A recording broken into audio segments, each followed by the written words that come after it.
हरे कृष्णा। भागवत गीता श्लोक रत्नावली में आज हम भागवत गीता अध्याय 2 गीता के सार से 20वां श्लोक का अध्ययन करेंगे। न जायते म्रियते वा कदाचित् नायं भूत्वा भाविता वा न भूयः अजो नित्यः शाश्वतो अयं पुराणो न हन्यते हन्यमाने शरीरे। अर्थात आत्मा के लिए किसी काल में ना तो जन्म है ना मृत्यु है, न जायते म्रियते, न जन्म न मृत्यु है। वह न तो कभी जन्मा है न जन्म लेगा। नायम भूत्वा भाविता, भूत्वा अर्थात भूतकाल में, ना ही भविष्य काल में जन्म लेगा, है ना। वह अजन्मा है, अजो अजन्मा, नित्य नित्य, शाश्वतो अयम पुराणो, शाश्वत है, पुरानो पुरातन है। शरीर के मारे जाने पर भी वह मारा नहीं जाता। तात्पर्य, गुणात्मक दृष्टि से परमात्मा का अंश परम से अभिन्न है। परम परमात्मा से अभिन्न हम जीवात्मा है। वह शरीर की भांति विकारी नहीं है। कौन? हम जो जीव है, जो हमारा शरीर विकारी है, उस प्रकार हम आत्मा विकारी नहीं है। कभी कभी आत्मा को अस्थायी या कूटस्थ भी कहा जाता है। शरीर में 6 प्रकार के रूपांतरण होते हैं। माता के गर्भ से जन्म लेना, कुछ काल तक रहना, बढ़ता है, कुछ परिणाम उत्पन्न करता है और धीरे धीरे छिन्न होता है और अंत में समाप्त हो जाता है। तो सभी 6 प्रकार के परिवर्तन हम सभी जीव में, बद्ध जीव में पाया जाता है, किंतु आत्मा में ऐसा कोई परिवर्तन नहीं होता। आत्मा अजन्मा है, किंतु चूंकि वह भौतिक शरीर धारण करता है, अतः शरीर जन्म लेता है ना। आज मुझे मानव तन मिला है, अगला न जाने क्या जन्म मिलेगा। जैसी हमारी चेतना होगी, जैसी हमारी कर्म होंगे, उस प्रकार हमें अगला शरीर दिया जाएगा। आत्मा न तो जन्म लेता है न मरता है। जिसका जन्म न होता, भला उसकी मृत्यु कैसी होगी। और चूंकि आत्मा जन्म नहीं लेता, इसीलिए ना उसका भूतकाल है, ना भविष्य, ना वर्तमान है। नायम भूत्वा भाविता वा न भूयः, न भूतकाल है, न भविष्य है, न वर्तमान है। वह नित्य शाश्वत सनातन है, अर्थात उसके जन्म लेने का कोई इतिहास नहीं है। हम शरीर के प्रभाव में आकर आत्मा के जन्म मरण आदि के इतिहास को खोजते हैं। आत्मा शरीर की तरह कभी वृद्ध नहीं होता।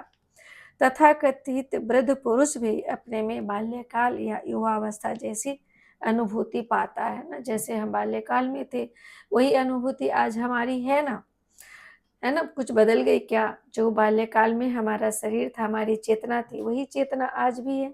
तो कोई परिवर्तन हुआ क्या? लेकिन जो बाल्यकाल में शरीर था, वह तो अभी नहीं है। आज क्या शरीर? आज वयस्क का शरीर है, और ऐसे सभी का अलग अलग शरीर है ना। बाल्यकाल से युवा, पौगंड, युवा, तरुण, वयस्क, वृद्ध। तो शरीर परिवर्तित हुआ। शरीर जो वृद्ध अवस्था में, बाल्यकाल का शरीर तो समाप्त हो गया। बाल्यकाल के शरीर की तो मृत्यु हो गई, है ना। और अभी जिस भी शरीर में है हम, तो शरीर के परिवर्तनों का आत्मा पर कोई प्रभाव नहीं पड़ता। आत्मा वृक्ष या किसी अन्य भौतिक वस्तु की तरह छीन नहीं होता है ना। आत्मा की कोई उपसृष्टि नहीं होती। उपसृष्टि अर्थात जैसे हम शरीर जन्म लिए, बड़े हुए, कुछ उत्पन्न करते हैं अपने जैसे, है ना। संतान उत्पन्न करते हैं, वृक्ष आदि के भी फल बीज होते हैं, जिससे पुनः वही फल से, बीज से उसी प्रकार का पौधा प्राप्त होता है। तो उपसृष्टि नहीं होती, है ना। और वे भी क्या है? व्यष्टि आत्माएं हैं, और शरीर के कारण वे किसी न किसी की संतानें प्रतीत होती है ना। हम किसी न किसी के संतान हैं। यदि हमारे कोई संतान है, तो हम भी किसी के संतान हैं। तो शरीर की वृद्धि आत्मा की उपस्थिति के कारण होती है। तो शरीर की वृद्धि हम जाने किसके कारण होती? आत्मा की उपस्थिति, और अंतर आत्मा में जो परमात्मा विराजमान है, उसके कारण होती है। तो इस शरीर का स्व अस्तित्व कुछ भी नहीं है ना। तो किंतु आत्मा न तो कोई उपवृद्धि है आत्मा की, न उसमें कोई परिवर्तन होता। अतः आत्मा शरीर के 6 प्रकार के परिवर्तनों से सर्वथा मुक्त है। काठोपनिषद में भी इसकी पुष्टि हुई है। न जायते म्रियते वा विपश्चिन् नायं कुतश्चिन् बभूव कश्चित् अजो नित्यः शाश्वतो अयं पुराणो न हन्यते हन्यमाने शरीरे। तो यह काठोपनिषद का श्लोका है जो लगभग लगभग भागवत गीता के श्लोक से मिलता जुलता है।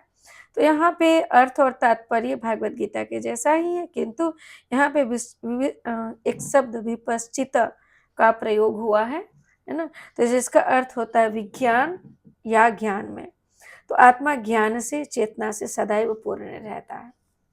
यहाँ जो एक्स्ट्रा शब्द आया यहाँ श्लोक में विपश्चिना, तो इसका अर्थ क्या, विद्वान और ज्ञान में, जिससे क्या है आत्मा, क्या आत्मा ज्ञान और चेतना से सदैव पूर्ण रहता है, अतः चेतना ही आत्मा का लक्षण है। तो आत्मा का लक्षण क्या है, चेतना ही आत्मा का लक्षण। यदि कोई हृदयस्थ आत्मा को नहीं खोज पाता तब भी वह आत्मा की उपस्थिति को चेतना की उपस्थिति से जान सकता है।